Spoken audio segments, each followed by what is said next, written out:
And Coach, you were there, as an assistant coach at LSU, and then twice here at Ole Miss. How have you just seen, the city of Omaha, change over the years, hosting this event, and just what makes it a special place to host a championship? Well, there's some similarities, obviously. It's the pinnacle of college baseball, right? It's the mountaintop, and it's what everybody strives for, at the beginning of the year. And so I don't think that's ever changed in whatever it's been, 70 years, of the College World Series.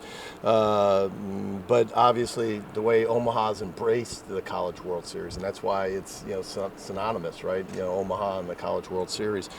People don't say I want to get to the College World Series; they say I want to get to Omaha, and so you don't do that without being a special place, and without the people in the community embracing it. And it's not just the fan bases, which we'll have a lot of Ole Miss fans, there, and so will the other 7 schools. But it's embraced so much by the city of Omaha and people around the country. That Mike Clement talks about growing up in Iowa and going to the College World Series when he was a young boy.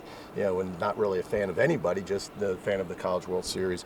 And so with that, you see the end of Rosenblatt, several years ago, and then obviously, with the new stadium, Schwab Stadium, I guess now. It's a little hard for me to say right now, but what a cool thing. So I've been as an assistant when I was at Rosenblatt and Neat, and kind of had that historical feel, and but now when you go back, to that Neat Stadium downtown, and it's probably more of a bowl atmosphere, more where you're walking around and every fan is wearing the colors of their schools and their allegiance, and just a neat place. I felt like there was so much parity in the SEC this year, especially in the West. You look up and now 4 SEC West teams in Omaha. Did you feel that talent when you were going through the gauntlet? Is that something that you can sense? Yeah, it's. I don't know if it ever feels. We talk about the strength of the SEC and how difficult it is every year. We talk about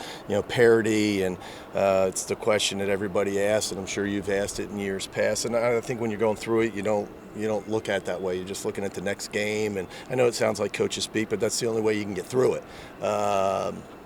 But I think probably more so, and the reason for your question this year is probably there's some baseball pundits out there that talked about the SEC being down, or the SEC West, and then you wake up and you look at the end of the year and it's really not the case. And I think that can happen in our league, where you can get fooled. The teams are good, and the same teams may not be good every year or be the best teams, but the league is so good.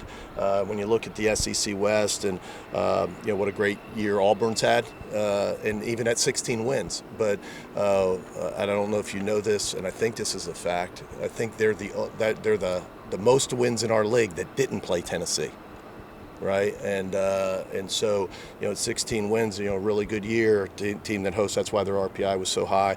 And then the others, obviously, Arkansas, had a great year, and what Coach Schlossnagel's done at A&M and the turnaround, just a terrific year for the SEC. It was 3 months ago, but you played Auburn 3 times. I mean, is there anything to that familiarity-wise heading into a game like Saturday, or is it? I don't. Yes and no. I mean, people have asked me, with 4 of the teams, 3 on one side. I think the ease of the scouting reports and knowing, their pitchers, but we're different. Obviously we're, that seems like years ago, and I'm sure for them as well. We're both different clubs now, but it's probably a little easier than a team that you haven't seen, and all you'll see is video. So being a little familiar with them certainly, I think, helps. But at the end of the day, it's less about scouting reports. It's less. All the teams are good. Everybody can win. It's more about playing well. It's more about being able to perform, really well, when it matters the most. I was chatting with Hunter Elliott a little bit earlier, and he said he's a guy who wants the ball in his hand for those big moments. For him to be 19 and wanting that sort of pressure on him, is it rare to see a guy like that young? Yeah, I think so. But the guys that match that with talent like he does, and Doug Nikhazy and Drew Pomerantz and others, they're difference makers. Sometimes that's the biggest difference, and it's the one component I think in recruiting and even evaluating in the fall that it's hard until they're out there on the big stage.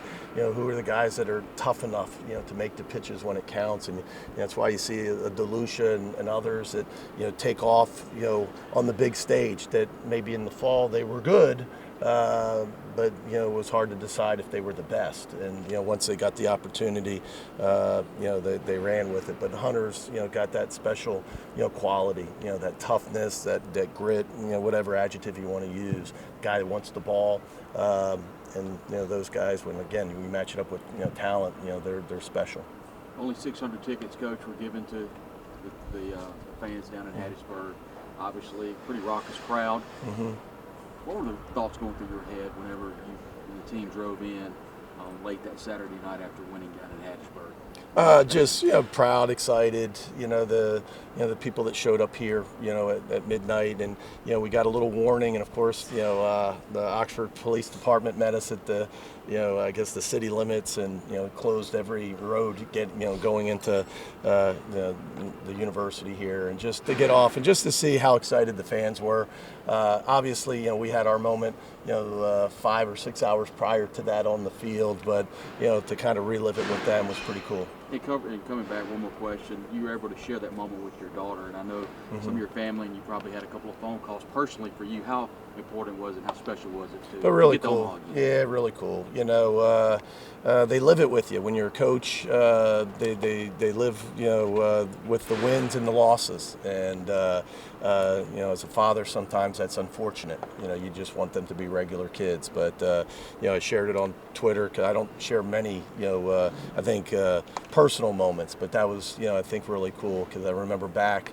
When we got back from Omaha in 2014, I hadn't seen her in a couple weeks. The last time I saw her was before the Super Regional started, and she was here and met the bus, and she was, little girl. And so, promised her we'd get back to Omaha. Didn't think it would take 7 years, but we're back.